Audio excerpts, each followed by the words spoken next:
আজি 21 জানুৱাৰী 2026 তাৰিখে ৰত্ন ভৱন ভিং সমষ্টি প্ৰাংগণত অনুষ্ঠিত হোৱা ৰাইজৰ দলৰ বিশাল কৰ্মী সভাত উপস্থিত থকা সকলো কৰ্মী আৰু ৰাইজে অপত্ৰ সংকল্প অচল যে 2026 চনৰ বিধানসভা নিৰ্বাচনত আমি হিন্দু সাম্প্ৰদায়িক দল বিজেপি আৰু মুছলমান সাম্প্ৰদায়িক দল AIDF বিদায় দিম।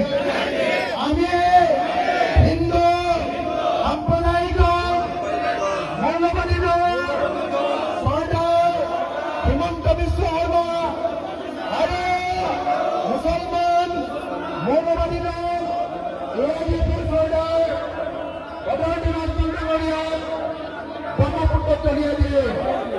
আমি ৰাইজৰ দলক ভোট দিম আৰু নতুন অসম গঢ়িম। ধন্যবাদ।